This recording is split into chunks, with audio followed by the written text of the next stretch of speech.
ਸਤਨਾਮ ਸ਼੍ਰੀ ਵਾਹਿਗੁਰੂ ਜੀ। ਡੰਡੌਤ ਬੰਦਨ ਅਨਕ ਬਾਰ, ਸਰਬ ਕਲਾ ਸਮਰੱਥ। ਡੋਲਨ ਤੇ ਰਾਖੋ ਪ੍ਰਭੂ, ਨਾਨਕ ਦੇ ਕਰ ਹੱਥ। ਰਾਖੋ ਆਪਣੀ ਸ਼ਰਨ ਪ੍ਰਭ, ਮੋਹਿ ਕਿਰਪਾ ਧਾਰੇ।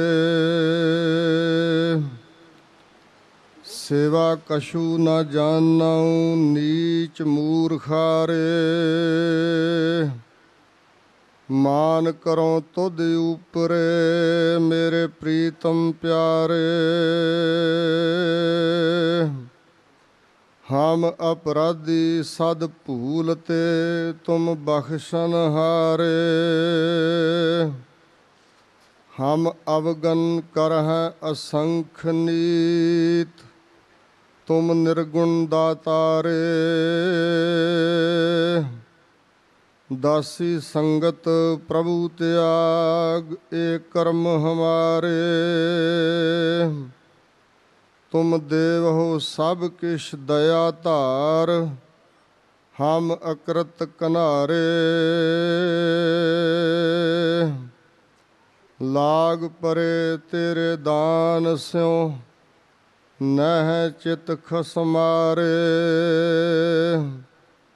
ਤੁਝ ਤੇ ਬਾਹਰ ਕਿਛ ਨਹੀਂ, ਭਵ ਕਾਟਨ ਹਾਰੇ। ਕਹੋ ਨਾਨਕ ਸ਼ਰਨ ਦਇਆਲ ਗੁਰ, ਲੇਹੁ ਮੁਗਧ ਉਧਾਰੇ। ਰਤਨਾ ਰਤਨ ਪਦਾਰਥ, ਬਹੁ ਸਾਗਰ ਭਰਿਆ ਰਾਮ। ਬਾਣੀ ਗੁਰਬਾਣੀ ਲਾਗੇ, ਤਿਨ ਹੱਥ ਚੜ੍ਹਿਆ ਰਾਮ। ਬਾਣੀ ਗੁਰੂ, ਗੁਰੂ ਹੈ ਬਾਣੀ,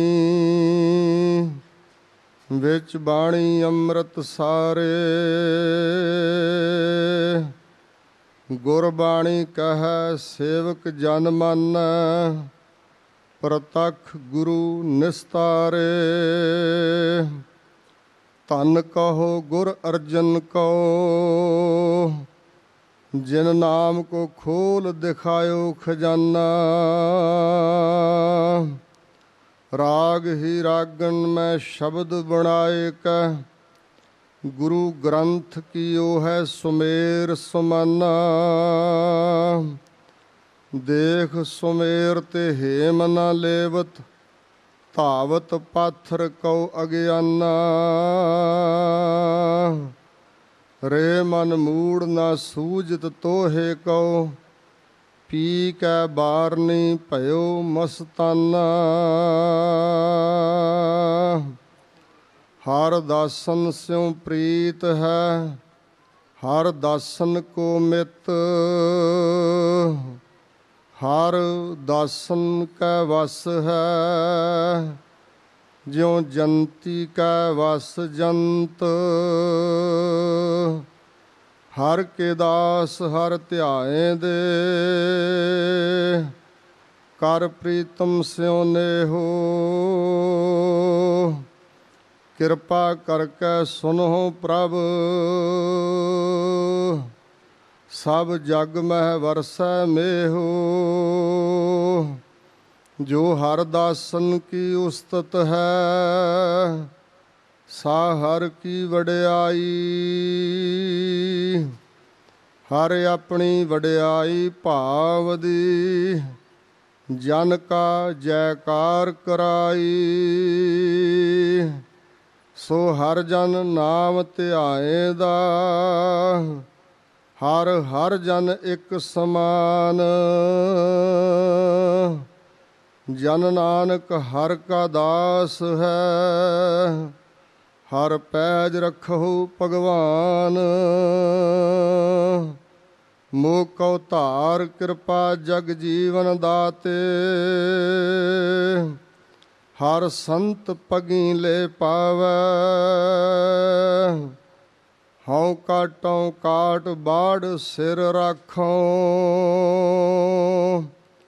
ਜਿਤ ਨਾਨਕ ਸੰਤ ਚੜ੍ਹ ਆਵੈ। ਗਰੀਬ ਨਵਾਜ ਪਤਿਤ ਪਾਵਨ ਭਗਤ ਵਸ਼ਲ ਕਿਰਪਾ ਦੇ ਖਜ਼ਾਨੇ, ਸਰਬ ਕਲਾ ਸਮਰੱਥ ਜ਼ਾਹਰ ਜ਼ਹੂਰ ਹਾਜ਼ਰ ਹਜ਼ੂਰ, ਅਕਾਲ ਪੁਰਖ ਵਾਹਿਗੁਰੂ ਜੀ ਦੇ ਸਰਗੁਣ ਸਰੂਪ ਸਤਿਗੁਰੂ ਨਾਨਕ ਦੇਵ ਮਹਾਰਾਜ, ਉਹਨਾਂ ਦੇ ਦਸਾਂ ਸਰੂਪਾਂ ਦੇ ਆਤਮਿਕ ਗਿਆਨ ਸਰੂਪ, ਆਤਮਿਕ ਜੋਤ ਸਰੂਪ, ਚਵਰ ਤਖਤ ਛਤਰ ਦੇ ਮਾਲਕ, ਸਮੁੱਚੇ ਸੰਸਾਰ ਦੇ ਸਾਂਝੇ ਰਹਿਬਰ, ਗਿਆਨ ਵਿਰਾਗ ਸਤ ਸੰਤੋਖ ਦਇਆ ਧਰਮ ਨਾਮ ਦੇ ਭੰਡਾਰ, ਜੁਗੋ ਜੁਗ ਅਟਲ, ਧੰਨ ਗੁਰੂ ਗ੍ਰੰਥ ਸਾਹਿਬ ਸੱਚੇ ਪਾਤਸ਼ਾਹ ਜੀ ਦੀ ਪਰਮ ਪਵਿੱਤਰ ਹਜ਼ੂਰੀ ਅੰਦਰ ਸੁਭਾਏਮਾਨ, ਹਜ਼ੂਰ ਦੀ ਸਾਜੀ ਨਵਾਜੀ ਪਰਮ ਸਨਮਾਨਯੋਗ ਗੁਰੂ ਕਾ ਰੂਪ ਖਾਲਸਾ ਸਾਧ ਸੰਗਤ ਜੀ, ਸਤਿਗੁਰੂ ਕਲਗੀਧਰ ਦਸ਼ਮੇਸ਼ ਪਿਤਾ ਜੀ ਵੱਲੋਂ ਬਖਸ਼ੀ ਹੋਈ ਫਤਿਹ ਅਰਜ਼ ਕਰਦਾ ਹਾਂ। ਪ੍ਰਵਾਨ ਕਰੋ। ਵਾਹਿਗੁਰੂ ਜੀ ਕਾ ਖਾਲਸਾ, ਵਾਹਿਗੁਰੂ ਜੀ ਕੀ ਫਤਿਹ। ਧੰਨ ਗੁਰੂ ਗ੍ਰੰਥ ਸਾਹਿਬ ਮਹਾਰਾਜ ਸੱਚੇ ਪਾਤਸ਼ਾਹ ਜੀ ਦੇ ਪਾਵਨ ਸਰੂਪ ਦੇ ਸੰਪੂਰਨਤਾ ਦਿਵਸ ਅਤੇ ਦਮਦਮੀ ਟਕਸਾਲ ਦੇ 13ਵੇਂ ਜਥੇਦਾਰ ਸੱਚਖੰਡ ਵਾਸੀ ਸ਼੍ਰੀਮਾਨ ਸੰਤ ਗਿਆਨੀ ਕਰਤਾਰ ਸਿੰਘ ਖਾਲਸਾ ਜੀ ਪਿੰਡਰਾਂ ਵਾਲਿਆਂ ਦੀ 41ਵੀਂ ਬਰਸੀ ਦੇ ਸੰਬੰਧ ਵਿੱਚ ਇਹ 4 ਦਿਨਾਂ ਦਾ ਸਮਾਗਮ ਜੋ ਆਪ ਸੰਗਤਾਂ ਨੇ ਗੁਰਮੁਖਾਂ ਨੇ ਰਲ ਮਿਲ ਕੇ ਸਤਿਗੁਰੂ ਦੇ ਬਖਸ਼ੇ ਹੋਏ ਉਦਮ ਪ੍ਰਸ਼ਾਰਥ ਦਾ ਸਦਕਾ ਇਹ ਸਮਾਗਮ ਆਰੰਭ ਕੀਤੇ ਹਨ। ਅੱਜ ਆਰੰਭਤਾ ਵਾਲਾ ਪਹਿਲਾ ਦਿਨ ਹੈ। ਸ਼ਾਮਾਂ ਦੇ ਸਮੇਂ ਸਜੇ ਹੋਏ ਦੀਵਾਨ ਅੰਦਰ ਆਪ ਜੀ ਨੇ ਸਿੰਘ ਸਾਹਿਬ ਗਿਆਨੀ ਰਵੇਲ ਸਿੰਘ ਜੀ ਦੀ ਰਸਨਾ ਤੋਂ ਰਾਏ ਰਾਜ ਸਾਹਿਬ ਦੇ ਪਾਠ ਉਚਾਰਨ ਹੋਏ ਸਰਵਣ ਕੀਤੇ ਹਨ। ਅਰਦਾਸ ਹੁਕਮਨਾਮਾ ਸਾਹਿਬ ਤੋਂ ਉਪਰੰਤ ਆਪ ਜੀ ਨੂੰ ਸੱਚਖੰਡ ਹਰਿਮੰਦਰ ਸਾਹਿਬ ਜੀ ਤੋਂ ਆਏ ਹੋਏ ਹਜ਼ੂਰੀ ਰਾਗੀ ਸਿੰਘ ਭਾਈ ਸਤਨਾਮ ਸਿੰਘ ਜੀ ਤੇ ਉਹਨਾਂ ਦੇ ਜਥੇ ਪਾਸੋਂ ਆਪ ਜੀ ਨੇ ਰਸ ਭਿੰਨਾ ਸ਼ਬਦ ਕੀਰਤਨ ਸਰਵਣ ਕੀਤਾ ਹੈ। ਹੁਣ ਕੁਝ ਸਮੇਂ ਵਾਸਤੇ ਦਾਸ ਨੂੰ ਆਪ ਜੀ ਦੇ ਦਰਸ਼ਨ ਕਰਨ ਵਾਸਤੇ ਆਗਿਆ ਹੋਈ ਹੈ। ਧੰਨ ਗੁਰੂ ਗ੍ਰੰਥ ਸਾਹਿਬ ਸੱਚੇ ਪਾਤਸ਼ਾਹ ਜੀ ਦਾ ਸੰਪੂਰਨਤਾ ਦਿਵਸ ਮਨਾਇਆ ਜਾ ਰਿਹਾ। ਇਸ ਕਰਕੇ ਅੱਜ ਦਾਸ ਧੰਨ ਗੁਰੂ ਗ੍ਰੰਥ ਸਾਹਿਬ ਸੱਚੇ ਪਾਤਸ਼ਾਹ ਜੀ ਦੀ ਪਾਵਨ ਪਵਿੱਤਰ ਬਾਣੀ ਦੀ ਉਪਮਾ ਵਿੱਚ ਕੁਝ ਲਫ਼ਜ਼ ਬਿਆਨ ਕਰਨ ਦਾ ਨਿਮਾਣਾ ਜਿਹਾ ਯਤਨ ਕਰੇਗਾ। ਗੁਰੂ ਕੇ ਪਿਆਰਿਓ, ਧਰਮ ਇਨਸਾਨੀ ਜਾਮੇ ਦੇ ਅੰਦਰ ਮਨੁੱਖ ਨੂੰ, ਇਨਸਾਨ ਨੂੰ ਕਿਸੇ ਦਾਇਰੇ ਵਿੱਚ, ਕਿਸੇ ਨਿਯਮ ਵਿੱਚ, ਕਿਸੇ ਜੀਵਨ ਦੀ ਜੁਗਤੀ ਵਿੱਚ ਚੱਲਦਾ ਕਰਨ ਵਾਸਤੇ ਸੰਸਾਰ ਵਿੱਚ ਧਰਮ ਹੋਂਦ ਵਿੱਚ ਆਏ ਨੇ। ਅਸਲ ਵਿੱਚ ਸਭ ਸੰਸਾਰ ਦੇ ਮਨੁੱਖ ਜਾਤੀ ਦੇ ਲੋਕਾਂ ਦਾ ਇੱਕੋ ਹੀ ਧਰਮ ਹੈ। ਉਹ ਇਨਸਾਨੀਅਤ ਵਾਲੇ ਗੁਣ ਹਨ। ਹਾਂ, ਥੋੜ੍ਹਾ ਥੋੜ੍ਹਾ ਸਾਰੇ ਧਰਮਾਂ ਦੇ ਅੰਦਰ ਅੰਤਰ ਜ਼ਰੂਰ ਹੁੰਦਾ, ਪਰ ਅਸਲ ਵਿੱਚ ਜਿੰਨੇ ਵੀ ਧਰਮ ਹੋਂਦ ਵਿੱਚ ਆਏ ਨੇ, ਮਨੁੱਖ ਨੂੰ ਇੱਕੋ ਹੀ ਧਰਮ ਸਿਖਾਉਣ ਵਾਸਤੇ ਹਨ। ਧਰਮ ਦਾ ਅਰਥ ਹੈ ਫਰਜ਼। ਜੀਵਨ ਵਿੱਚ ਵਿਚਰਨ ਦੇ ਨਿਯਮ, ਜੀਵਨ ਦੀ ਜੁਗਤੀ ਆਦਿਕ ਇਹ ਅਰਥ ਕੀਤੇ ਗਏ ਨੇ ਧਰਮ ਸ਼ਬਦ ਦੇ। ਮੇਨ ਅਰਥ ਹੈ ਫਰਜ਼, ਕਰਤੱਵ ਜਾਂ ਅੰਗਰੇਜ਼ੀ ਵਿੱਚ ਡਿਊਟੀ।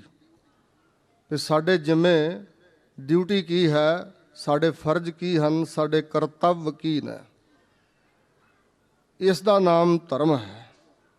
ਟੇਢੀਆਂ ਮੇਢੀਆਂ ਜੂਨਾਂ ਵਿੱਚ ਪਸ਼ੂ ਪੰਛੀ, ਢਿੱਡ ਘਸਾ ਕੇ ਤੁਰਨ ਵਾਲੀਆਂ ਜੂਨਾਂ, ਕੀੜੇ ਮਕੌੜੇ ਸੱਪ ਆਦਿਕ, ਉਹਨਾਂ ਜੂਨਾਂ ਵਿੱਚ ਧਰਮ ਨਹੀਂ ਹੈ, ਕਿਉਂਕਿ ਉੱਥੇ ਸੋਝੀ ਨਹੀਂ, ਉੱਥੇ ਅੱਖਰ ਬੋਲੀ ਭਾਸ਼ਾ ਨਹੀਂ ਹੈ ਸਾਡੇ ਵਰਗੀ। ਐਸਾ ਗਿਆਨ ਉਹਨਾਂ ਜੂਨਾਂ ਵਿੱਚ, ਉਹਨਾਂ ਜਾਮਿਆਂ 'ਚ, ਉਹਨਾਂ ਸਰੀਰਾਂ 'ਚ ਨਹੀਂ ਹੋ ਸਕਦਾ। ਤਾਂ ਹੀ ਮਨੁੱਖਾ ਦੇਹੀ ਨੂੰ 84 ਲੱਖ ਜੂਨਾਂ ਵਿੱਚੋਂ ਉੱਤਮ ਦੇਹੀ ਮੰਨਿਆ ਗਿਆ ਹੈ। ਇਸ ਦੇਹੀ ਵਿੱਚ ਹੀ ਧਰਮ ਕਮਾਇਆ ਜਾ ਸਕਦਾ ਹੈ। ਔਰ ਬਾਕੀਆਂ ਜੂਨਾਂ ਨੂੰ ਤਾਂਬੇ ਦੀ ਧਰਤੀ ਕਿਹਾ ਗਿਆ ਹੈ। ਇਸ ਮਨੁੱਖਾ ਦੇਹ ਨੂੰ ਮਿੱਟੀ ਦੀ ਧਰਤੀ ਕਿਹਾ ਗਿਆ। ਜਿਵੇਂ ਤਾਂਬੇ ਦੀ ਜਾਂ ਕਿਸੇ ਹੋਰ ਧਾਤ ਦੀ ਧਰਤੀ ਹੋਵੇ ਤੇ ਉੱਥੇ ਬੀਜ ਖਿਲਾਰਿਆ ਉਗਦਾ ਨਹੀਂ, ਇਸੇ ਤਰ੍ਹਾਂ ਹੋਰਨਾਂ ਜੂਨਾਂ 'ਚ ਕੁਛ ਕਰਮ ਕਮਾਇਆ। ਇੱਥੋਂ ਤੱਕ ਕਿ ਦੇਵ ਜੂਨ ਵੀ ਜੋ ਹੈ, ਦੇਵਤਿਆਂ ਦੇ ਜੋ ਸਰੀਰ ਹਨ ਸੂਖਮ, ਉੱਥੇ ਵੀ ਧਰਮ ਨਹੀਂ ਕਮਾਇਆ ਜਾ ਸਕਦਾ। ਕੇਵਲ ਮਨੁੱਖਾ ਦੇਹ ਹੈ ਜਿਹਦੇ ਵਿੱਚ ਧਰਮ ਕਮਾਇਆ ਜਾ ਸਕਦਾ ਹੈ। ਪਰਮਾਤਮਾ ਦੀ ਬੰਦਗੀ ਕੀਤੀ, ਸ਼ੁਭ ਕਰਮ ਕੀਤੇ, ਧਰਮ ਦੇ ਕਰਮ ਕੀਤੇ, ਇਸ ਜੂਨ ਵਿੱਚ, ਇਸ ਦੇਹ ਵਿੱਚ ਹੀ ਫਲਦਾਇਕ ਹੋ ਸਕਦੇ ਨੇ। ਇਸ ਵਾਸਤੇ ਜਦੋਂ ਸੰਸਾਰ ਹੋਂਦ ਵਿੱਚ ਆਇਆ, ਮਨੁੱਖ ਜਾਤੀ ਦੇ ਲੋਕ ਪਰਮਾਤਮਾ ਨੇ ਸਿਰਜੇ ਹਨ, ਤਾਂ ਇਹਨਾਂ ਨੂੰ ਧਰਮ ਦਾ ਗਿਆਨ ਦੇਣ ਵਾਸਤੇ, ਧਰਮ ਦੀ ਸੋਝੀ ਦੇਣ ਵਾਸਤੇ ਸਮੇਂ ਸਮੇਂ 'ਤੇ ਰਹਿਬਰ ਲੋਕ, ਰਹਿਨਮਾਈ ਕਰਨ ਵਾਲੇ ਰਿਸ਼ੀ ਮੁਨੀ, ਅਵਤਾਰ, ਪੈਗੰਬਰ, ਔਲੀਏ, ਮਹਾਤਮਾ, ਪੀਰ, ਅਵਤਾਰ, ਗੁਰੂ ਸਾਹਿਬਾਨ ਇਸ ਮਾਤਲੋਕ ਦੀ ਧਰਤੀ 'ਤੇ ਸਾਰਿਆਂ ਖਿੱਤਿਆਂ ਵਿੱਚ ਇਹ ਅਵਤਾਰੀ ਪੁਰਸ਼ ਆਏ ਤੇ ਉਹਨਾਂ ਨੇ ਆਪੋ ਆਪਣੇ ਸਮੇਂ ਅਨੁਸਾਰ ਜਿੰਨੀ ਜਿੰਨੀ ਪਰਮਾਤਮਾ ਵੱਲੋਂ ਗਿਆਤ ਉਹਨਾਂ ਨੂੰ ਪ੍ਰਾਪਤ ਹੋਈ, ਉਹਦੇ ਅਨੁਸਾਰ ਉਹਨਾਂ ਨੇ ਧਰਮ ਦਾ ਗਿਆਨ ਸੰਸਾਰ ਨੂੰ ਵੰਡਿਆ। ਹਿੰਦੁਸਤਾਨ ਜਿਹੜੇ ਦੇਸ਼ ਵਿੱਚੋਂ ਅਸੀਂ ਆਏ ਹਾਂ, ਉੱਥੇ ਸਭ ਤੋਂ ਪੁਰਾਣਾ ਧਰਮ ਜੋ ਮੰਨਿਆ ਗਿਆ ਸਨਾਤਨ ਧਰਮ, ਜਿਸ ਨੂੰ ਅੱਜ ਕੱਲ੍ਹ ਹਿੰਦੂ ਧਰਮ ਕਿਹਾ ਜਾਂਦਾ, ਵੈਸੇ ਹਿੰਦੂ ਧਰਮ ਦਾ ਨਾਮ ਨਹੀਂ, ਕਿਉਂਕਿ ਸੰਸਕ੍ਰਿਤ ਦੇ ਕਿਸੇ ਗ੍ਰੰਥ ਵਿੱਚ ਹਿੰਦੂ ਸ਼ਬਦ ਨਹੀਂ ਆਇਆ।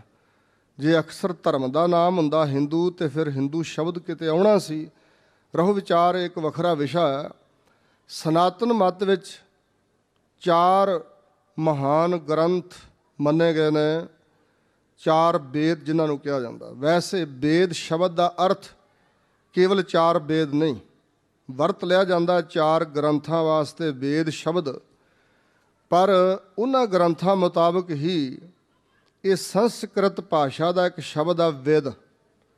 ਵਿਦ ਦਾ ਅਰਥ ਹੈ ਜਾਣਨਾ, ਜਾਣਕਾਰੀ, ਵਿਦਿਆ। ਇੱਥੋਂ ਹੀ ਸ਼ਬਦ ਬਣਿਆ ਵੇਦ। ਜਿਸ ਧਰਮ ਗ੍ਰੰਥ ਵਿੱਚ ਧਰਮ ਦੀ ਸਿੱਖਿਆ ਦਿੱਤੀ ਗਈ ਹੋਵੇਗੀ, ਆਤਮਾ ਪਰਮਾਤਮਾ ਦਾ ਗਿਆਨ ਜਿਨ੍ਹਾਂ ਗ੍ਰੰਥਾਂ 'ਚ ਲਿਖਿਆ ਗਿਆ ਹੋਵੇ, ਉਹਨਾਂ ਨੂੰ ਵੇਦ ਕਿਹਾ ਜਾ ਸਕਦਾ ਹੈ। ਧਰਮ ਗ੍ਰੰਥਾਂ ਦਾ ਨਾਮ ਵੇਦ ਹੈ। ਤੇ ਉਹ ਹਿੰਦੂ ਮਤ ਵਿੱਚ 4 ਵੱਡੇ ਗ੍ਰੰਥ, ਮਹਾਨ ਗ੍ਰੰਥ, ਸਭ ਤੋਂ ਪਹਿਲੇ ਗ੍ਰੰਥ ਮੰਨੇ ਗਏ ਨੇ। ਸ਼ਾਮ ਵੇਦ ਹੈ, ਰਿਗਵੇਦ, ਯਜੁਰਵੇਦ ਤੇ ਅਥਰਵਣ ਵੇਦ। ਬ੍ਰਹਮਾ ਜੀ ਦੇ ਮੁੱਖ ਵਾਕ 4 ਬਚਨ ਮੰਨੇ ਗਏ ਨੇ। ਸਾਰੇ 4 ਵੇਦ ਬ੍ਰਹਮਾ ਜੀ ਦੇ ਮੁੱਖ ਵਾਕ ਨਹੀਂ, ਕੇਵਲ 4 ਵਾਕ ਹੀ ਉਹਨਾਂ ਦੇ ਮੁੱਖ ਵਾਕ ਮੰਨੇ ਗਏ ਨੇ। ਬਾਕੀ ਅੱਗੇ ਖੁਲਾਸਾ ਵਿਦਵਾਨਾਂ ਉਹਨਾਂ ਦੇ ਅਨੁਯਾਈਆਂ ਨੇ ਕੀਤਾ। ਉਹ ਵਾਕ ਹਨ, ਪਹਿਲਾ ਬਚਨ ਹੈ ਬ੍ਰਹਮਾ ਜੀ ਦਾ, ਅਹੰ ਬ੍ਰਹਮਸਮੀ। ਇਹਦਾ ਅਰਥ ਹੈ ਵੀ ਮੈਂ ਰੱਬ ਹਾਂ। ਅਹੰ ਬ੍ਰਹਮਸਮੀ ਤਤ ਤੁਯੰ ਤਤਵਮਸੀ ਤੇ ਪ੍ਰਗਿਆਨਮਾਨੰਦ। ਇਹਨਾਂ 4 ਵਾਕਾਂ ਦਾ ਖੁਲਾਸਾ ਕਰਦਿਆਂ ਉਹ 4 ਗ੍ਰੰਥ ਹੋਂਦ ਵਿੱਚ ਆਏ ਨੇ। ਤੇ ਉਹਨਾਂ ਗ੍ਰੰਥਾਂ ਵਿੱਚ 4 ਵੇਦਾਂ ਵਿੱਚ ਬਹੁਤਾ ਕਰਮ ਪ੍ਰਧਾਨ ਲਿਖਿਆ ਹੈ। ਕਰਮ ਕਾਂਡ ਜਿਹੜੇ ਨੇ ਉਹ ਲਿਖੇ ਹੋਏ ਨੇ। ਹਿੰਦੂ ਮਤ ਵਿੱਚ ਪਰਮਾਤਮਾ ਤੱਕ ਪਹੁੰਚਣ ਲਈ 3 ਸਟੇਜਾਂ ਮੰਨੀਆਂ ਗਈਆਂ ਨੇ, ਕਰਮ, ਉਪਾਸ਼ਨਾ ਤੇ ਗਿਆਨ। ਮੁਕਤੀ ਤੱਕ ਕਰਮ, ਉਪਾਸ਼ਨਾ ਤੇ ਗਿਆਨ। ਇਸੇ ਤਰ੍ਹਾਂ ਜਿਹੜਾ ਇਸਲਾਮ ਹੈ ਉਹਦੇ ਵਿੱਚ ਸ਼ਰੀਅਤ, ਤਰੀਕਤ, ਮਾਰਫਤ ਤੇ ਹਕੀਕਤ 4 ਸਟੇਜਾਂ ਮੰਨੀਆਂ ਗਈਆਂ ਨੇ। ਧਰਮ ਦੇ ਰਾਹ 'ਤੇ ਚੱਲਣ ਵਾਸਤੇ ਇਹ ਦਰਜਾ ਬਦਰਜਾ, ਅੱਗੇ ਤੋਂ ਅੱਗੇ ਗਿਆਨ ਦੀ ਅਹੁਦੀ ਤੱਕ ਪਹੁੰਚਣ ਲਈ। ਸੋ ਗੁਰੂ ਕੇ ਪਿਆਰਿਓ, 80,000 ਵੇਦਾਂ ਦੀਆਂ ਸੁਰਤੀਆਂ, ਵੇਦਾਂ ਦੇ ਸ਼ਲੋਕ ਕੇਵਲ ਕਰਮ ਕਾਂਡ ਦਾ ਕਥਨ ਕਰਦੇ ਨੇ। ਤੇ ਇਸੇ ਤਰ੍ਹਾਂ 16,000 ਸੁਰਤੀਆਂ ਪੂਜਾ ਦਾ ਕਥਨ ਕਰ ਰਹੀਆਂ। 4,000 ਵੇਦਾਂ ਦੇ ਸ਼ਲੋਕ ਜਾਂ ਸੁਰਤੀਆਂ ਕੇਵਲ ਗਿਆਨ ਦਾ ਕਥਨ ਕਰਦੇ ਨੇ। ਭਗਤੀ ਉਹਨਾਂ 'ਚ ਹੈ ਨਹੀਂ, ਭਗਤੀ ਹੈ ਨਹੀਂ 4 ਵੇਦਾਂ 'ਚ। ਕਿਤੇ ਨਾਮ ਮਾਤਰ ਪ੍ਰਮਾਤਮਾ ਦੇ ਨਾਮ ਦੀ ਗੱਲ ਕੀਤੀ ਆ, ਨਾਮ ਮਾਤਰੀ, ਨਹੀਂ ਤਾਂ ਇਹੋ ਕੁਛ ਹੈ। ਕਰਮ, ਉਪਾਸ਼ਨਾ, ਗਿਆਨ। ਔਰ ਉਹਨਾਂ ਗ੍ਰੰਥਾਂ ਨੂੰ ਪੜ੍ਹ ਕੇ ਪਹਿਲਾਂ ਤਾਂ ਪੜ੍ਹਦੇ ਬਹੁਤ ਸਮਾਂ ਲੱਗਦਾ। ਸੰਸਕ੍ਰਿਤ ਭਾਸ਼ਾ ਸਿੱਖਣੀ, ਫਿਰ ਉਹਨਾਂ 4 ਵੇਦਾਂ ਨੂੰ ਪੜ੍ਹਨਾ, ਫਿਰ ਅਰਥ ਪੜ੍ਹਨੇ, ਅਤੇ ਉਹਨਾਂ ਗ੍ਰੰਥਾਂ ਵਿੱਚ ਉਲਝ ਕੇ ਹੀ ਰਹਿ ਜਾਏਗਾ ਮਨੁੱਖ। ਤਤ ਗਿਆਨ ਤੱਕ ਪਹੁੰਚਣਾ ਕਿਸੇ ਵਿਰਲੇ ਦੇ ਹਿੱਸੇ ਆਏਗਾ। ਔਰ ਗੁਰੂ ਕੇ ਪਿਆਰਿਓ, ਮੈਂ ਇਹ ਅਰਜ਼ ਕਰਨੀ ਚਾਹੁੰਦਾ ਕਿ ਸ੍ਰੀ ਗੁਰੂ ਗ੍ਰੰਥ ਸਾਹਿਬ ਮਹਾਰਾਜ ਦੀ ਪਵਿੱਤਰ ਬਾਣੀ ਦਾ ਉਹਨਾਂ ਗ੍ਰੰਥਾਂ ਨਾਲੋਂ ਬੜਾ ਭਾਰੀ ਦਿਨ ਰਾਤ ਦਾ ਅੰਤਰ ਹੈ। ਨਿੰਦਾ ਨਹੀਂ। ਸਾਡੇ ਸਤਿਗੁਰਾਂ ਦੀ ਸਿੱਖਿਆ ਮੁਤਾਬਕ ਕਿਸੇ ਦੇ ਵੀ ਧਰਮ ਗ੍ਰੰਥ ਦਾ ਨਿਰਾਦਰ ਕਦੇ ਨਹੀਂ ਕਰਨਾ ਚਾਹੀਦਾ। ਧਰਮ ਮੰਦਰ ਦਾ ਨਿਰਾਦਰ ਨਹੀਂ ਕਦੇ ਕਰਨਾ ਗੁਰੂ ਦੇ ਸਿੱਖ ਨੇ, ਅਤੇ ਧਰਮ ਗ੍ਰੰਥ ਦਾ, ਧਰਮ ਪੁਸਤਕ ਦਾ ਵੀ ਨਿਰਾਦਰ ਨਹੀਂ ਕਰਨਾ, ਕਿਉਂਕਿ ਸਾਰੇ ਧਰਮ ਗ੍ਰੰਥਾਂ ਵਿੱਚ ਸਿੱਖਿਆ ਸ਼ੁਭ ਹੀ ਲਿਖੀ ਹੋਈ ਹੈ, ਬੁਰੀ ਸਿੱਖਿਆ ਨਹੀਂ। ਅੰਤਰ ਜ਼ਰੂਰ ਹੈ, ਕਰਮ ਲਿਖਿਆ ਹੋਇਆ, ਪਰ ਜਿਸ ਦੁਆਰਾ ਮਨੁੱਖ ਦੇ ਕਰਮ ਬਦਲ ਜਾਣ ਉਹ ਕਰਮ ਸਿਮਰਨ ਹੈ। ਸਾਡੇ ਸਤਿਗੁਰੂ ਨੇ ਜਿਹੜਾ ਸਾਨੂੰ ਕਰਮ ਬਖਸ਼ਿਆ, ਆਰੰਭਤਾ ਕਿੱਥੋਂ ਕੀਤੀ? ਕਰ ਇਸ਼ਨਾਨ ਸਿਮਰ ਪ੍ਰਭ ਆਪਣਾ, ਮਨ ਤਨ ਭਏ ਰੋਗਾ। ਇਸ਼ਨਾਨ ਸਰੀਰ ਨੂੰ ਸਾਵਧਾਨ ਕਰਨ ਲਈ, ਆਲਸ ਨਿੰਦਰਾ ਤੋਂ ਰਹਿਤ ਹੋਣ ਲਈ, ਬਿਮਾਰੀਆਂ ਤੋਂ ਬਚਣ ਲਈ, ਸਰੀਰ ਦੀ ਮੈਲ ਦੂਰ ਕਰਨ ਲਈ, ਇਸ ਵਾਸਤੇ ਹੈ, ਸਾਵਧਾਨਤਾ ਵਾਸਤੇ ਹੈ। ਪਰ ਕਰਮ ਨਾਮ ਤੋਂ ਸ਼ੁਰੂ ਕੀਤਾ। ਦੂਜੇ ਕਿਸੇ ਗ੍ਰੰਥ ਵਿੱਚ ਨਾਮ ਦੀ ਮਹਾਨਤਾ ਨਹੀਂ ਹੈ। ਗੁਰੂ ਗ੍ਰੰਥ ਸਾਹਿਬ ਪੜ੍ਹ ਕੇ ਵੇਖੋਗੇ ਤਾਂ ਆਰੰਭ ਤੋਂ ਲੈ ਕੇ ਗੁਰੂ ਗ੍ਰੰਥ ਸਾਹਿਬ ਦੇ ਅਖੀਰ ਤੱਕ ਨਾਮ ਸਿਮਰਨ 'ਤੇ ਜ਼ੋਰ ਦਿੱਤਾ ਗਿਆ। ਔਰ ਭੱਟਾਂ ਨੇ ਇਸੇ ਕਰਕੇ ਸਵਈਆਂ 'ਚ ਬਚਨ ਕੀਤੇ ਨੇ, ਬਲਿਓ ਚਿਰਾਗ ਇੰਧਿਆਰ ਮਹਿ ਸਭ ਕਲ, ਉਧਰੀ ਇੱਕ ਨਾਮ ਧਰਮ, ਪ੍ਰਗਟ ਸਗਲ ਹਰ ਭਵਨ ਮਹਿ, ਜਨ ਨਾਨਕ ਗੁਰ ਪਾਰ ਬ੍ਰਹਮ। ਮਾਫ ਕਰਨਾ, ਗੁਰੂ ਅਰਜਨ ਦੇਵ ਦਾ ਬਚਨ ਹੈ। ਭੱਟਾਂ ਦੇ ਸਵਈਆਂ ਤੋਂ ਪਹਿਲਾਂ ਸ਼੍ਰੀ ਮੁਖ ਵਾਕ 5ਵੇਂ ਪਾਤਸ਼ਾਹ ਦੇ ਸਵਈ ਆਏ ਨੇ ਨਾ, ਉਹਨਾਂ ਵਿੱਚ ਗੁਰੂ ਅਰਜਨ ਦੇਵ ਜੀ ਕਹਿ ਰਹੇ ਨੇ ਕਿ ਗੁਰੂ ਨਾਨਕ ਸਾਹਿਬ ਮਹਾਰਾਜ ਨੇ ਜਿਹੜਾ ਧਰਮ ਚਲਾਇਆ ਉਹ ਹੈ ਨਾਮ ਧਰਮ। ਬਲਿਓ ਚਿਰਾਗ ਅੰਧਿਆਰ ਮਹਿ ਸਭ ਕਲ, ਉਧਰੀ ਇੱਕ ਨਾਮ ਧਰਮ।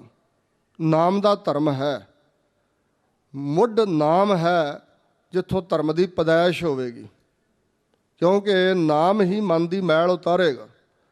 ਸਰੀਰਕ ਤੌਰ 'ਤੇ ਜੇ ਕਿਸੇ ਕੋਲੋਂ ਸਿੱਖ ਕੇ, ਪੜ੍ਹ ਕੇ, ਸਿੱਖਿਆ ਲੈ ਕੇ ਕੋਈ ਸਰੀਰਕ ਤੌਰ 'ਤੇ ਕਰਮ ਚੰਗੇ ਕਰਨ ਲੱਗ ਵੀ ਪਿਆ, ਤੇ ਫਿਰ ਵੀ ਤੌਖਲਾ ਖਤਰਾ ਬਣਿਆ ਰਹੇਗਾ ਕਿ ਕਦੇ ਵੀ ਮਾੜਾ ਕਰਮ ਹੋ ਜਾਏਗਾ। ਪਰ ਜੋ ਪ੍ਰਮਾਤਮਾ ਦਾ ਨਾਮ ਜਪੇਗਾ, ਨਾਮ ਦੁਆਰਾ ਮਨ ਦੀ ਮੈਲ ਉਤਰੇਗੀ, ਅਤੇ ਜਦੋਂ ਮਨ ਵਿੱਚ ਨਾ ਮੈਲ ਰਹੀ ਤੇ ਕਰਮ ਸਰੀਰਕ ਤੌਰ 'ਤੇ ਮਾੜੇ ਨਹੀਂ ਹੋਣਗੇ। ਮਨ ਵਿੱਚ ਮੈਲੇ ਵਾਸ਼ਨਾ, ਮੈਲੇ ਫੁਰਨੇ, ਵਿਕਾਰ ਤੇ ਪਾਪ, ਇਹ ਮਨ ਦਾ ਵਿਸ਼ਾ ਹਨ, ਸਰੀਰ ਦਾ ਵਿਸ਼ਾ ਨਹੀਂ। ਜੋ ਸਰੀਰਕ ਤੌਰ 'ਤੇ ਮਾੜਾ ਕਰਮ ਕਮਾਇਆ ਜਾਂਦਾ ਹੈ ਉਸ ਨੂੰ ਅਪਰਾਧ ਕਿਹਾ ਜਾਂਦਾ ਹੈ। ਅਪਰਾਧ ਦੁਨੀਆ ਦੀ ਨਜ਼ਰ ਵਿੱਚ ਵੀ ਆਉਂਦਾ। ਜਿਹੜਾ ਸਰੀਰਕ ਕਰਮ ਹੈ ਦੁਨੀਆ ਦੀ ਨਜ਼ਰ ਵਿੱਚ ਆਏਗਾ, ਕਿਉਂਕਿ ਸਰੀਰ ਨਾਲ ਕੀਤਾ ਗਿਆ। ਹਾਂ, ਲੋਕ ਛੁਪਾ ਕੇ ਕਰਦੇ ਨੇ, ਪਰ ਪਤਾ ਨਹੀਂ ਕਦੋਂ ਪ੍ਰਗਟ ਹੋ ਜਾਏ ਬੰਦਾ ਮਾੜਾ ਕਰਮ ਕਰਨ ਵਾਲਾ, ਤੇ ਫਿਰ ਉਹਦੀ ਦੁਰਦਸ਼ਾ ਹੁੰਦੀ ਹੈ, ਸ਼ਰਮਸ਼ਾਰ ਹੁੰਦਾ। ਕਾਨੂੰਨ ਅਨੁਸਾਰ ਉਹਨੂੰ, ਕਾਨੂੰਨ ਦੇ ਰਖਵਾਲੇ ਸਰਕਾਰ ਸਜ਼ਾ ਵੀ ਦੇਵੇਗੀ, ਅਤੇ ਦੁਨੀਆ ਦੀ ਨਜ਼ਰ ਵਿੱਚ ਵੀ ਆ ਜਾਏਗਾ, ਸ਼ਰਮਸ਼ਾਰ ਹੋਵੇਗਾ, ਬੇਪੱਤੀ ਹੋਵੇਗੀ। ਪਰ ਜਿਹੜੇ ਮਨਾਂ ਦੇ ਵਿੱਚ ਪਾਪ ਤੇ ਵਿਕਾਰ ਵਸੇ ਹੋਏ ਨੇ, ਇਹ ਦਿਖਾਈ ਨਹੀਂ ਦਿੰਦੇ। ਪਰਮਾਤਮਾ ਨੇ ਇੱਕ ਦੂਜੇ ਤੋਂ ਪਰਦਾ ਰੱਖਿਆ ਹੋਇਆ, ਪਰ ਜਦੋਂ ਤੱਕ ਮਨਾਂ ਵਿੱਚ ਵਿਕਾਰ ਤੇ ਪਾਪ ਵਸੇ ਹੋਏ ਨੇ ਉਦੋਂ ਤੱਕ ਖਤਰਾ ਜੀਵ ਨੂੰ ਬਣਿਆ ਰਹੇਗਾ। ਪਾਪ ਵਿਕਾਰ ਮਨ ਮੈਂ ਬਸੇ, ਪੰਚ ਵਿਕਾਰ ਮਨ ਮੈਂ ਬਸੇ। ਮਨ ਦਾ ਵਿਸ਼ਾ ਹਨ। ਸਰੀਰਕ ਤੌਰ 'ਤੇ ਤਾਂ ਮਾੜੇ ਕਰਮ ਹੁੰਦੇ ਨੇ ਕਿਉਂਕਿ ਮਨਾਂ ਵਿੱਚ ਪਾਪ ਤੇ ਵਿਕਾਰ ਦੀ ਭਾਵਨਾ ਹੈ। ਮਨਾਂ ਨੂੰ ਇਹਨਾਂ ਦੀ ਮੈਲ ਲੱਗੀ ਹੋਈ ਹੈ। ਪਿਛਲੇ ਜਨਮਾਂ 'ਚ ਜਿਹੜੇ ਸੰਸਕਾਰ ਕਰਮ ਕੀਤੇ ਉਹ ਸੰਸਕਾਰ ਬਣ ਕੇ ਚੰਬੜੇ ਹੋਏ ਨੇ। ਮਨਾਂ ਵਿੱਚ ਮੈਲਾਂ ਤੇ ਵਾਸ਼ਨਾਵਾਂ ਹਨ। ਇਸ ਕਰਕੇ ਹੀ ਸਰੀਰਕ ਤੌਰ 'ਤੇ ਕਰਮ ਹੋਣ ਦਾ ਖਤਰਾ ਬਣਿਆ ਰਹਿੰਦਾ ਹੈ। ਸਤਿਗੁਰੂ ਮਹਾਰਾਜ ਨੇ ਮਨ ਦੀ ਮੈਲ ਉਤਾਰਨ ਦਾ ਸਾਧਨ ਨਾਮ ਦੱਸਿਆ। ਤੁਸੀਂ ਜਪਜੀ ਸਾਹਿਬ ਪੜ੍ਹਦੇ ਹੋ ਤੇ ਉੱਥੇ ਬਚਨ ਹੈ, ਭਰੀਐ ਹੱਥ ਪੈਰ ਤਨ ਦੇ, ਪਾਣੀ ਧੋਤਾ ਉਤਰ ਸੋ ਖੇ, ਮੂਤ ਪਲੀਤੀ ਕੱਪੜ ਹੋਏ, ਦੇ ਸਾਬੂਣ ਲਈਐ ਉਹ ਧੋਏ, ਭਰੀਐ ਮਤ ਪਾਪਾਂ ਕੈ ਸੰਗ, ਉਹ ਧੋਪੈ ਨਾਵੈ ਕੈ ਰੰਗ। ਜਦੋਂ ਮਤ ਪਾਪਾਂ ਦੇ ਨਾਲ ਭਰ ਜਾਂਦੀ ਆ, ਤਾਂ ਉੱਥੇ ਇਹ ਬਚਨ ਨਹੀਂ ਕਿ ਸਿਰਫ ਨਾਮ ਜਪਣ ਨਾਲ ਮਤ ਤੋਂ ਮੈਲ ਉਤਰ ਜਾਏਗੀ, ਪਾਪਾਂ ਦੀ ਮੈਲ ਉਤਰ ਜਾਏਗੀ। ਨਹੀਂ, ਨਾਮ ਹੈ ਕਿ ਰੰਗ ਬਚਨ ਹੈ। ਜਦੋਂ ਨਾਮ ਜਪਦਾ ਜਪਦਾ ਕੋਈ ਨਾਮ ਦੇ ਰੰਗ ਵਿੱਚ ਚਲਾ ਜਾਏਗਾ, ਨਾਮ ਦਾ ਰੰਗ ਪ੍ਰੇਮ ਲੱਗ ਜਾਏਗਾ। ਰਸਨਾ ਨਾਲ ਜਾਪ ਕਰਨਾ ਇਹ ਸਾਡਾ ਤਰੱਦਦ ਹੈ, ਸਾਡਾ ਕਰਮ ਹੈ, ਸਾਡੀ ਮਿਹਨਤ ਹੈ। ਬਖਸ਼ਿਸ਼ ਹੋਵੇਗੀ ਤੇ ਮਨ ਵਿੱਚ ਨਾਮ ਦਾ ਪ੍ਰੇਮ ਵਸ ਜਾਏਗਾ, ਨਾਮ ਨਾਲ ਲਗਾਓ ਹੋ ਜਾਏਗਾ, ਨਾਮ ਦੀ ਇੱਕ ਸਾਰਤਾ ਬਣ ਜਾਏਗੀ, ਨਾਮ ਦਾ ਰਸ ਪ੍ਰਾਪਤ ਹੋਵੇਗਾ। ਨਾਮ ਤੋਂ ਫਿਰ ਜਾਪ ਤੋਂ ਸਿਮਰਨ ਬਣ ਜਾਏਗਾ। ਜਿਸ ਵੇਲੇ ਰੰਗ ਲੱਗ ਗਿਆ ਮਨ ਨੂੰ, ਤੇ ਫਿਰ ਉਹ ਸਾਰੀ ਜਿਹੜੀ ਮੱਤ ਲਿਬੜੀ ਹੋਈ ਹੈ ਨਾ ਮੈਲ ਨਾਲ, ਵਿਕਾਰਾਂ ਦੀ ਮੈਲ ਨਾਲ, ਉਹ ਸਾਰੀ ਧੁੱਪ ਜਾਏਗੀ। ਮੱਤ ਜਿਸ ਵੇਲੇ ਧੁੱਪ ਗਈ, ਮੱਤ ਨਾਮ ਬੁੱਧੀ ਦਾ, ਜਿਸ ਵੇਲੇ ਬੁੱਧੀ ਬਦਲ ਗਈ ਤਾਂ ਕਬੀਰ ਜੀ ਕਹਿੰਦੇ ਨੇ, ਕਹੋ ਕਬੀਰ ਬੁੱਧ ਹਰ ਲਈ ਮੇਰੀ, ਬੁੱਧ ਬਦਲੀ ਸਿੱਧ ਪਾਈ। ਜਿੰਨੇ ਅਸੀਂ ਜੀਵ ਜਨਮ ਧਾਰ ਕੇ ਆਏ ਹਾਂ, ਸਾਰਿਆਂ ਦੀ ਵੱਖਰੀ ਵੱਖਰੀ ਬੁੱਧ ਹੈ। ਹਾਂ, ਜੋ ਜੋ ਕਰਮ ਕਮਾਏ, ਸੰਸਕਾਰ ਬਣੇ, ਪਹਿਲਾਂ ਮਨ ਦੇ ਉੱਪਰ ਪ੍ਰਭਾਵ ਪਾਇਆ ਇਹਨਾਂ ਨੇ, ਫਿਰ ਬੁੱਧ, ਫਿਰ ਚਿੱਤ, ਅਹੰਕਾਰ। ਇਹਨਾਂ ਚਾਰ ਚੀਜ਼ਾਂ ਦਾ ਬਣਿਆ ਚਤੁਸ਼ਟੇ ਅੰਤਸ਼ਕਰਨ, ਜਿਸ ਨੂੰ ਵਿਦਵਾਨ ਹਿਰਦਾ ਵੀ ਕਹਿੰਦੇ ਨੇ, ਜਾਂ ਅੰਤਸ਼ਕਰਨ, ਅੰਤःਕਰਨ ਆਦਿਕ ਨਾਮ ਦਿੱਤੇ ਜਾਂਦੇ ਨੇ। ਇਹ ਮਨ ਤੇ ਬੁੱਧ, ਚਿੱਤ ਤੇ ਅਹੰਕਾਰ, ਇਹ ਚਾਰ ਚੀਜ਼ਾਂ ਜਿਹੋ ਜਿਹੀਆਂ ਹਨ ਉਹੋ ਜਿਹਾ ਮਨੁੱਖ ਹੁੰਦਾ। ਤੇ ਇਸ ਪ੍ਰਕਾਰ ਜਨਮ ਤੋਂ ਲੈ ਕੇ ਅਸੀਂ ਇਹ ਚੀਜ਼ਾਂ ਚਾਰੇ ਨਾਲ ਲੈ ਕੇ ਆਏ ਹਾਂ। ਇਹਨਾਂ ਚਾਰ ਚੀਜ਼ਾਂ ਨੂੰ, ਇਸ ਅੰਤਸ਼ਕਰਨ ਨੂੰ ਬਦਲਾਉਣਾ ਹੀ ਧਰਮ ਹੈ।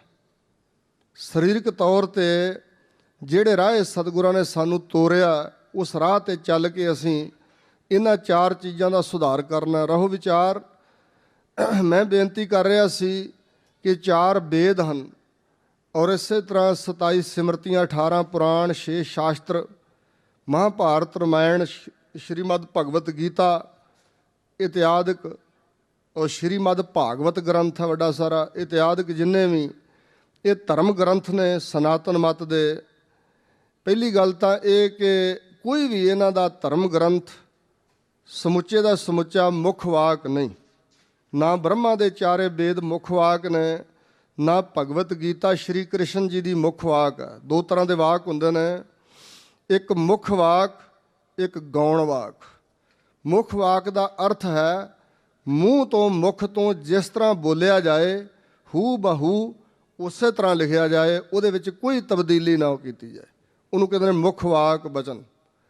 ਤੇ ਇੱਕ ਵਾਕ ਉਹ ਹੈ ਕਿ ਇੱਥੇ ਬੈਠਿਆਂ ਕਿਸੇ ਨੇ ਬੋਲਿਆ, ਉਹਨਾਂ ਦੇ ਕਿਸੇ ਅਨੁਯਾਈ ਨੇ, ਸੇਵਕ ਨੇ ਸੁਣਿਆ, ਅਗਾਂਹ ਹੋਰ ਨੂੰ ਦੱਸਿਆ, ਹੋਰ ਨੂੰ ਦੱਸਿਆ, ਕਈ ਸਾਲਾਂ ਬਾਅਦ ਉਸ ਬਚਨ ਨੂੰ ਤਬਦੀਲ ਕਰਕੇ ਲਿਖਿਆ ਗਿਆ, ਕਵਿਤਾ ਵਿੱਚ ਲਿਖਿਆ ਗਿਆ ਜਾਂ ਵਾਰਤਕ ਵਿੱਚ ਲਿਖਿਆ ਗਿਆ, ਹੂ ਬਹੂ ਨਹੀਂ ਰਿਹਾ, ਉਹਨੂੰ ਕਹਿੰਦੇ ਨੇ ਗੌਣ ਵਾਕ।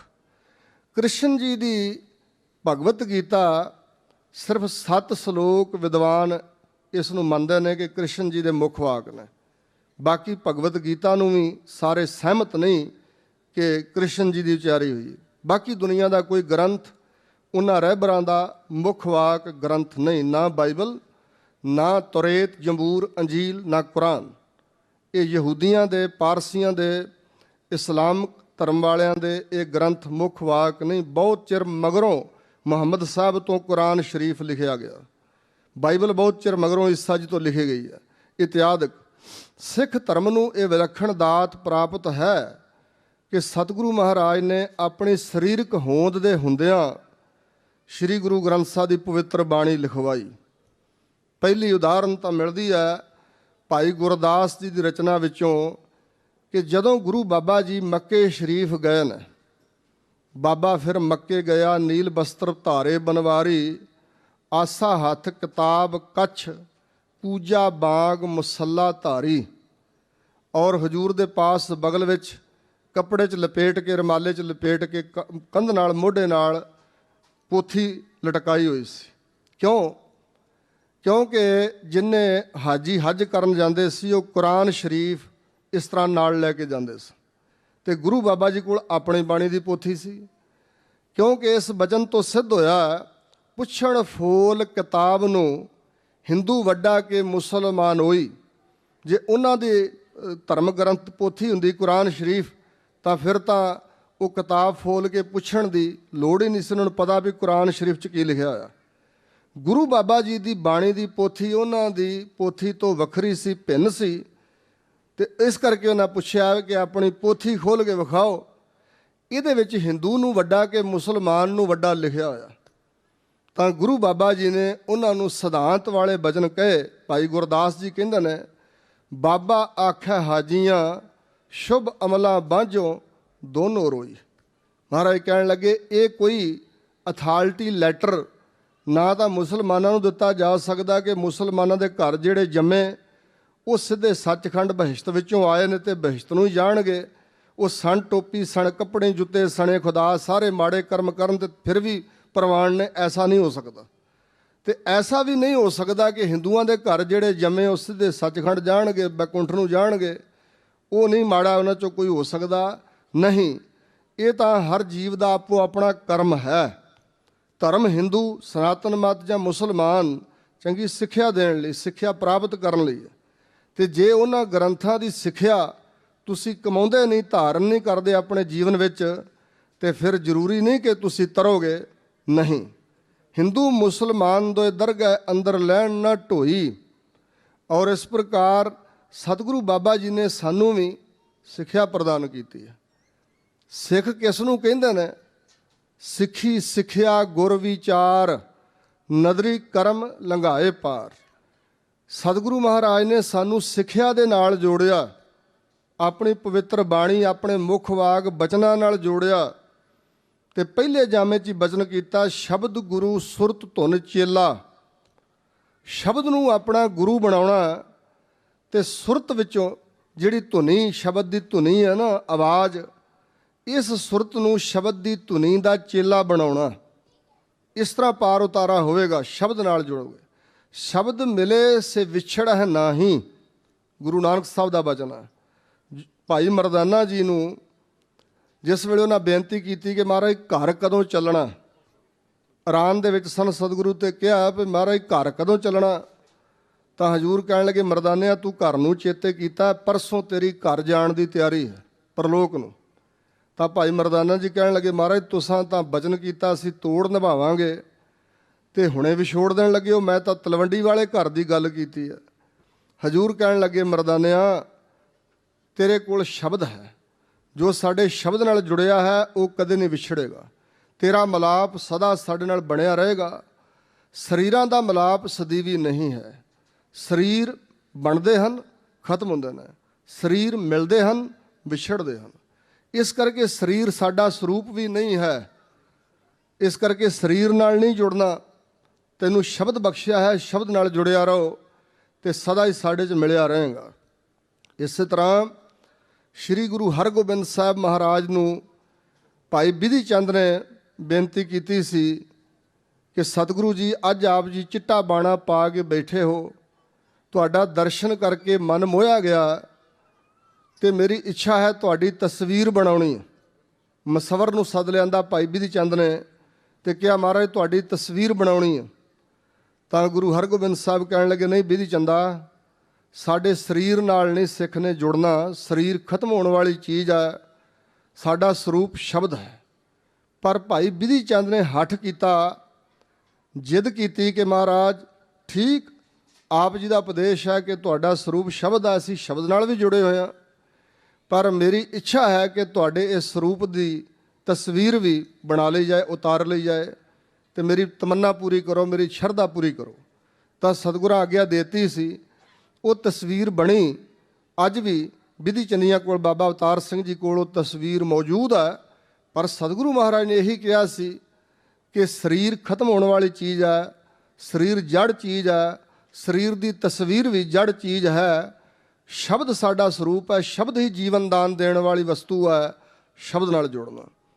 9ਵੇਂ ਪਾਤਸ਼ਾਹ ਧੰਨ ਗੁਰੂ ਤੇਗ ਬਹਾਦਰ ਸਾਹਿਬ ਜਦੋਂ ਅਸਾਮ 'ਚ ਗਏ ਸਨ, ਮਸੰਤ ਬਲਾਕੀ ਦਾਸ ਦੀ ਮਾਂ ਬਹੁਤ ਸ਼ਰਧਾਵਾਨ ਸੀ, ਤੇ ਜਦੋਂ ਸਤਿਗੁਰਾਂ ਨੇ ਅਸਾਮ ਤੋਂ ਵਾਪਸ ਪਟਨਾ ਸਾਹਿਬ ਨੂੰ ਆਉਣਾ ਸੀ, ਉਸ ਨੇ ਬੇਨਤੀ ਕੀਤੀ ਸੀ ਕਿ ਦਾਤਾ ਜੀ, ਮੈਂ ਨਿਯਮ ਬਣਾਇਆ ਕਿ ਤੁਹਾਡਾ ਦਰਸ਼ਨ ਕਰਕੇ ਫਿਰ ਹੀ ਮੈਂ ਪ੍ਰਸ਼ਾਦਾ ਛਕਦੀ ਹਾਂ, ਤੇ ਹੁਣ ਜਦੋਂ ਕਿ ਤੁਹਾਡਾ ਦਰਸ਼ਨ ਨਹੀਂ ਹੋ ਸਕੇਗਾ, ਮੇਰੀ ਇੱਛਾ ਹੈ ਕਿ ਤੁਹਾਡੀ ਤਸਵੀਰ ਬਣਾ ਕੇ ਘਰ 'ਚ ਰੱਖ ਲਵਾਂ, ਮੈਂ ਤਸਵੀਰ ਦੇ ਦਰਸ਼ਨ ਕਰਕੇ ਫਿਰ ਛਕ ਲਿਆ ਕਰਾਂਗੀ। ਤਾਂ ਹਜ਼ੂਰ ਨੇ ਕਿਹਾ ਸੀ, ਮਾਤਾ ਜੀ ਸ਼ਬਦ ਨਾਲ ਤੁਸੀਂ ਜੁੜੇ ਹੋ, ਸ਼ਬਦ ਨਾਲ ਹੀ ਜੁੜੇ ਰਹਿਣਾ, ਸ਼ਬਦ ਵਿੱਚੋਂ ਹੀ ਸਾਡਾ ਦਰਸ਼ਨ ਹੋਵੇਗਾ। ਪਰ ਉੱਥੇ ਵੀ ਮਾਈ ਨੇ ਜਿੱਦ ਕੀਤੀ ਸੀ, ਤਾਂ ਸਤਿਗੁਰੂ ਮਹਾਰਾਜ ਨੇ ਆਗਿਆ ਦੇਤੀ। ਫਿਰ ਮਸਵਰ ਨੇ ਧੜ ਤੱਕ ਤਸਵੀਰ ਗਰਦਨ ਤੱਕ ਬਣਾਤੀ ਸੀ ਤੇ ਚਿਹਰੇ ਦੀ ਤਸਵੀਰ ਮੁਸਵਰ ਕੋਲੋਂ ਬਣਦੀ ਨਹੀਂ ਸੀ। ਉਸ ਮਾਈ ਦਾ ਪ੍ਰੇਮ ਪੂਰਾ ਕਰਨ ਲਈ ਧੰਨ ਗੁਰੂ ਤੇਗ ਬਹਾਦਰ ਜੀ ਨੇ ਆਪ ਕਲਮ ਪਕੜ ਕੇ ਆਪਣੇ ਚਿਹਰੇ ਦੀ ਤਸਵੀਰ ਬਣਾਤੀ ਸੀ। ਉਹ ਮਸੰਦ ਬਲਾਕੀ ਦਾਸ ਦੀ ਮਾਂ ਜਦੋਂ ਤੱਕ ਜਿਉਂਦੀ ਰਹੀ ਉਹਨੇ ਘਰ ਵਿੱਚ ਰੱਖੀ ਹੈ ਬੜੇ ਸਤਿਕਾਰ ਨਾਲ। ਯਾਨੀ ਕਿ ਤਸਵੀਰ ਨੂੰ ਸਤਿਕਾਰ ਨਾਲ ਘਰ 'ਚ ਲਾਇਆ ਜਾ ਸਕਦਾ, ਦਰਸ਼ਨ ਕਰਕੇ ਮਨ 'ਤੇ ਚੰਗਾ ਪ੍ਰਭਾਵ ਪੈਂਦਾ, ਪਰ ਤਸਵੀਰ ਦੀ ਪੂਜਾ ਨਹੀਂ। ਤਸਵੀਰ ਜੜ ਚੀਜ਼ ਹੈ। ਔਰ ਇਸ ਪ੍ਰਕਾਰ ਉਹ ਮੈਂ ਸੁਣਿਆ ਕਿ ਹੁਣ ਅੱਜ ਕੱਲ੍ਹ ਬਨਾਰਸ ਯੂਨੀਵਰਸਿਟੀ ਵਿੱਚ ਉਹ ਤਸਵੀਰ ਅੱਜ ਵੀ ਮੌਜੂਦ ਆ। ਮੈਂ ਦਰਸ਼ਨ ਨਹੀਂ ਕੀਤੇ, ਭਾਈ ਵੀਰ ਸਿੰਘ ਦੀ ਲਿਖਤ ਪੜ੍ਹੀ ਹੈ। ਰਹੋ ਵਿਚਾਰ, ਮਤਲਬ ਹੈ ਕਿ ਸਤਿਗੁਰੂ ਮਹਾਰਾਜ ਨੇ ਸ਼ਬਦ ਨਾਲ ਸਾਨੂੰ ਜੋੜਿਆ ਦਸਾਂ ਸਰੂਪਾਂ ਵਿੱਚ ਹੀ।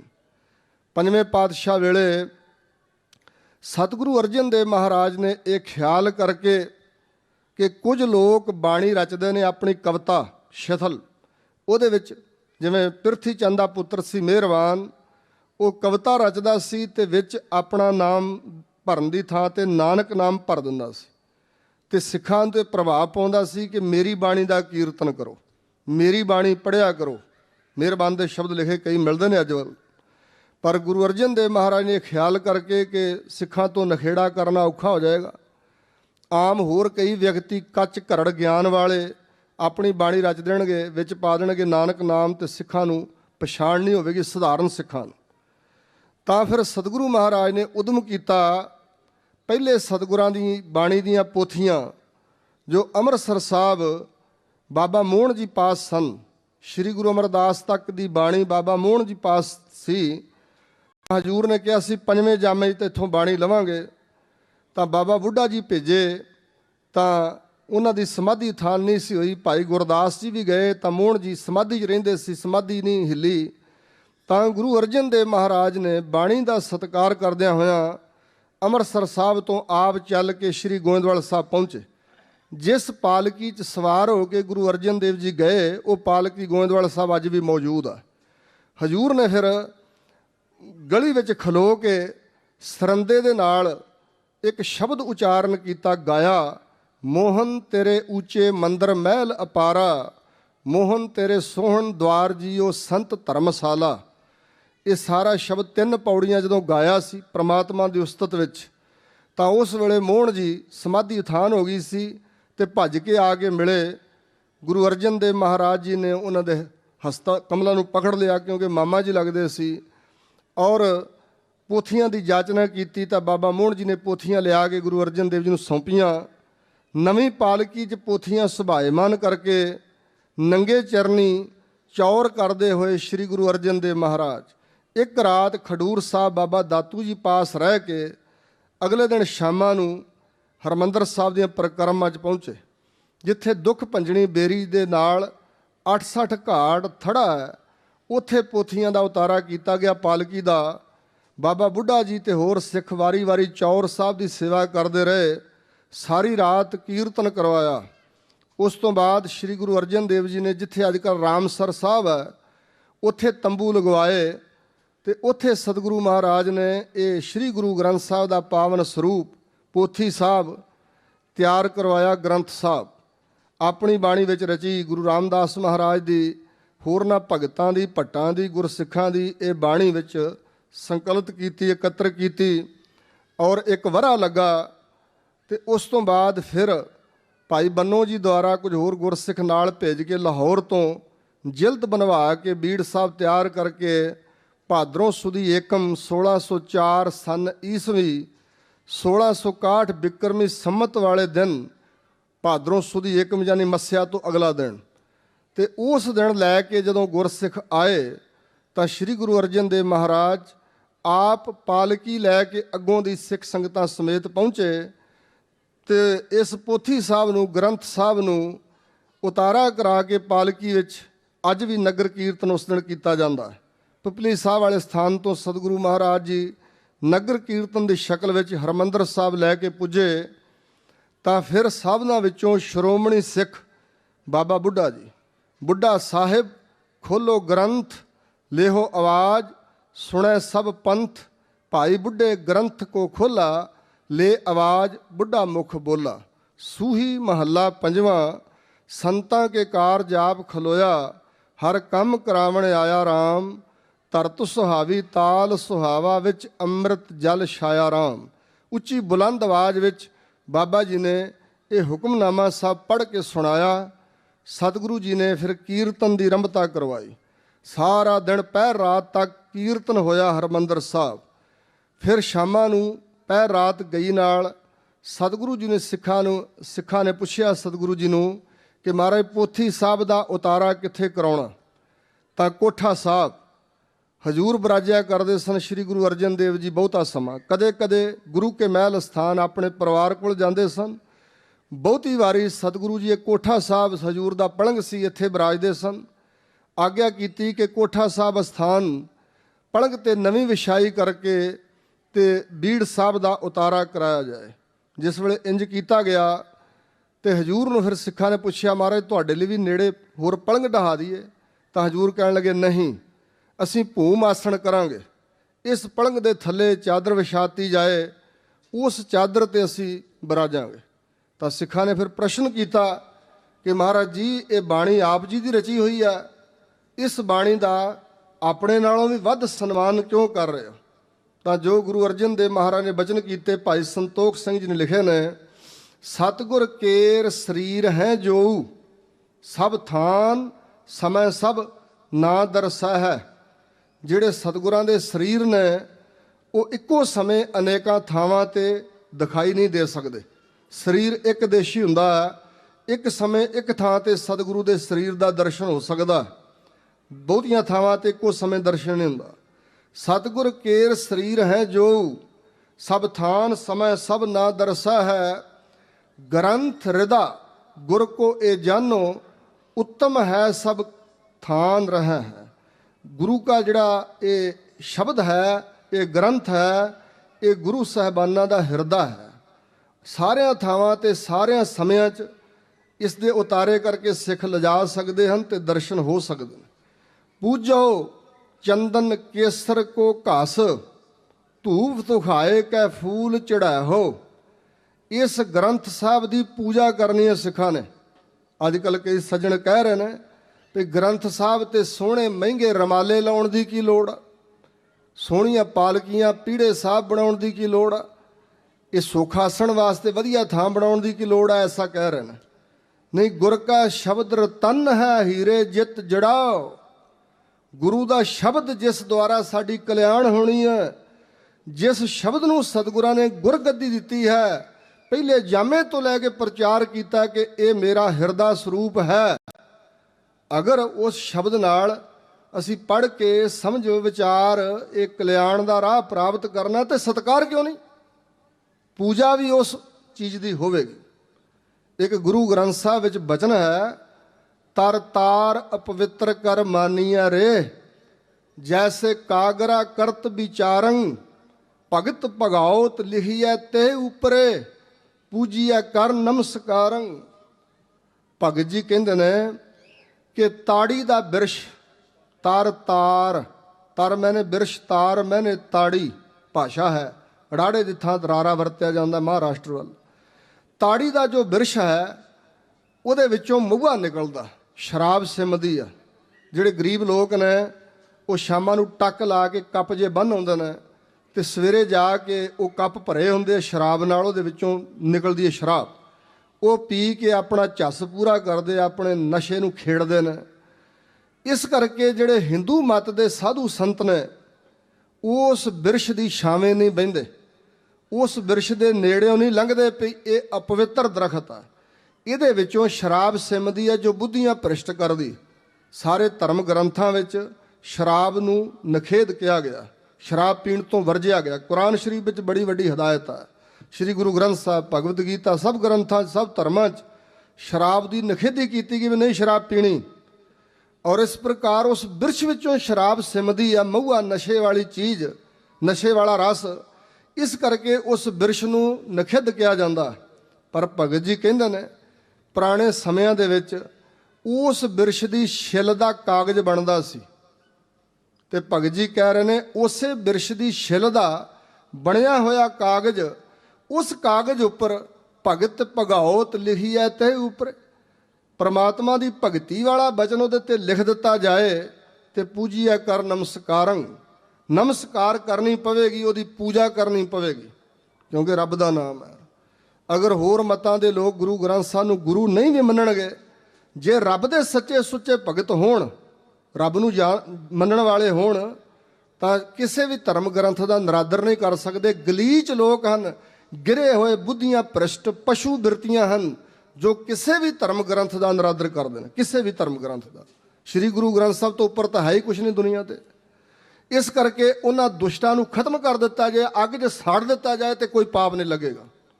ਕਾਨੂੰਨ ਵੱਲ ਨਹੀਂ ਵੇਖਣ ਦੀ ਲੋੜ। ਸਾਡੀ ਸਿੱਖਾਂ ਦੀ ਘਾਟ ਹੈ ਸਾਡੇ ਵਿੱਚ। ਅਸੀਂ ਪਿੰਡਾਂ ਵਿੱਚ ਘਰਾਂ 'ਚ ਚੋਰੀਆਂ ਹੋਣ ਲੱਗ ਜਾਣ ਤੇ ਠੀਕਰੀ ਪਹਿਰੇ ਲਾਉਣ ਲੱਗ ਜਾਂਦੇ ਆ। ਪਿੰਡਾਂ 'ਚ ਗੁਰਦੁਆਰੇ 5-5 7-7 ਬਣਾਏ ਨੇ, ਪਰ ਗੁਰਦੁਆਰੇ 'ਚ ਵੜਦਾ ਕੋਈ ਨਹੀਂ। ਕੀ ਪਹਿਰੇ ਨਹੀਂ ਦਿੱਤੇ ਜਾ ਸਕਦੇ? ਜਿਹੜਾ ਆਵੇ ਫੜ ਕੇ ਟੰਗ ਦਿਓ ਚੀਰ ਕੇ, ਦੁਬਾਰਾ ਕਿਉਂ ਬਦਬੀ ਕਰਨ ਆਵੇਗਾ ਕੋਈ? ਕਿਉਂ ਨਹੀਂ ਐਸਾ ਕਰ ਰਹੇ? ਅਸੀਂ ਸਿੱਖ ਦੋਸ਼ੀ, ਅਸੀਂ ਪਾਪੀ ਸਿੱਖ ਹਾਂ, ਅਸੀਂ ਜੋ ਗੁਰੂ ਗ੍ਰੰਥ ਸਾਹਿਬ ਸੱਚੇ ਪਾਤਸ਼ਾਹ ਦੀ ਹਿਫਾਜ਼ਤ ਨਹੀਂ ਕਰ ਰਹੇ। ਪੰਥ ਜੇ ਰਹੇਗਾ ਤੋ ਗ੍ਰੰਥ ਵੀ ਰਹੇਗੋ ਨਾਥ, ਤੇਰੋ ਪੰਥ ਨਾ ਰਹੋ ਤੋ ਤੇਰੋ ਗ੍ਰੰਥ ਕੌਣ ਮਾਨੇਗਾ। ਪੰਥ ਕੀ ਆ ਰਸਤਾ? ਜੇ ਗੁਰੂ ਗ੍ਰੰਥ ਸਾਹਿਬ ਨੂੰ ਮੰਨਣ ਵਾਲੇ ਅਸੀਂ ਸਿੱਖ ਹਾਂ, ਤੇ ਫਿਰ ਗੁਰੂ ਗ੍ਰੰਥ ਸਾਹਿਬ ਦੇ ਨੇੜੇ ਕਿਵੇਂ ਕੋਈ ਆ ਸਕਦਾ ਦੁਸ਼ਟ? ਅਸੀਂ ਘਾਟ ਸਾਡੇ ਅੰਦਰੋਂ ਵਿਚਾਰ। ਭਾਈ ਸੰਤੋਖ ਸਿੰਘ ਜੀ ਕਹਿੰਦੇ ਗੁਰੂ ਸਾਹਿਬ ਨੇ ਕਿਹਾ, ਗ੍ਰੰਥ ਹਿਰਦਾ ਗੁਰ ਕੋ ਇਹ ਜਾਨੋ ਉੱਤਮ ਹੈ ਸਭ ਥਾਨ ਰਹੇ ਹੈ, ਪੂਜੋ ਚੰਦਨ ਕੇਸਰ ਕੋ ਘਸ, ਧੂਪ ਤੁਖਾਏ ਕੈ ਫੂਲ ਚੜਾਏ ਹੋ, ਮੇਰੇ ਸਰੂਪ ਤੇ ਯਾਤੇ ਹੈ ਦੀਰਘ, ਸਾਹਿਬ ਜਾਣ ਅਦਾਇਬ ਕਹਿ ਹੋ। ਹਾਂ, ਸ਼੍ਰੀ ਗੁਰੂ ਗ੍ਰੰਥ ਸਾਹਿਬ ਕੇਵਲ ਪੂਜਾ ਕਰਨ ਵਾਸਤੇ ਨਹੀਂ, ਕੇਵਲ ਗੁਰਦੁਆਰੇ ਪੂਜਾ ਸਥਲ ਨਹੀਂ। ਸਤਿਗੁਰੂ ਨੇ ਸਾਨੂੰ ਗਿਆਨ ਉਪਦੇਸ਼ ਨਾਲ ਸਾਂਝ ਪਾਈ ਹੈ ਸਾਡੀ, ਭਈ ਇਸ ਬਾਣੀ ਨੂੰ ਪੜ੍ਹਨਾ, ਸਮਝਣਾ, ਅਰਥ ਵਿਚਾਰਨੇ, ਆਪਣੇ ਜੀਵਨ ਵਿੱਚ ਢਾਲਣਾ, ਆਪਣਾ ਜੀਵਨ ਗੁਰੂ ਕੀ ਬਾਣੀ ਦੇ ਅਨੁਸਾਰ ਬਣਾਉਣਾ, ਇਹ ਹੈ ਸਿੱਖੀ। ਤੇ ਜੇ ਸਾਡਾ ਬਾਣੀ ਨਾਲ ਸਰੋਕਾਰ ਕੋਈ ਨਹੀਂ, ਤੇ ਫਿਰ ਸਾਡਾ ਜੀਵਨ ਹੋਛਾ ਥੋਥਾ ਬੇਰਸਾ ਜਿਹਾ ਵਿਅਰਥ ਜਿਹਾ ਹੈ। ਇਸ ਕਰਕੇ ਬਾਣੀ, ਇਤਿਹਾਸ, ਬਾਣਾ ਸਾਰਾ ਕੁਝ ਸਤਿਗੁਰੂ ਮਹਾਰਾਜ ਨੇ ਸਾਨੂੰ ਬਖਸ਼ਿਆ ਹੈ। ਸਮਾਂ ਪੂਰਾ ਹੋ ਚੁੱਕਾ ਹੈ, ਇਸ ਵਾਸਤੇ ਆਪਣੀਆਂ ਵਿਚਾਰਾਂ ਨੂੰ ਇੱਥੇ ਹੀ ਸੰਕੋਚਦਾ ਹੋਇਆ ਦਾਸ ਅੱਜ ਆਪ ਜੀ ਪਾਸੋਂ ਖਿਮਾ ਮੰਗਦਾ ਹਾਂ। ਅਗਲਾ ਪ੍ਰੋਗਰਾਮ ਆਪ ਜੀ ਸੈਕਟਰੀ ਸਾਹਿਬ ਭਾਈ ਸਾਹਿਬ ਤੋਂ ਸਰਵਣ ਕਰੋ। ਭੁੱਲਾਂ ਚੁੱਕਾ ਹੋਈਆਂ ਸਤਿਗੁਰੂ ਮਹਾਰਾਜ ਤੇ ਆਪ ਸੰਗਤ ਨੇ ਖਿਮਾ ਕਰਨੀਆਂ। ਅੱਗੇ ਵਾਸਤੇ ਸਮਤ ਬਖਸ਼ਣੀ ਜੀ। ਵਾਹਿਗੁਰੂ ਜੀ ਕਾ ਖਾਲਸਾ, ਵਾਹਿਗੁਰੂ ਜੀ ਕੀ ਫਤਿਹ।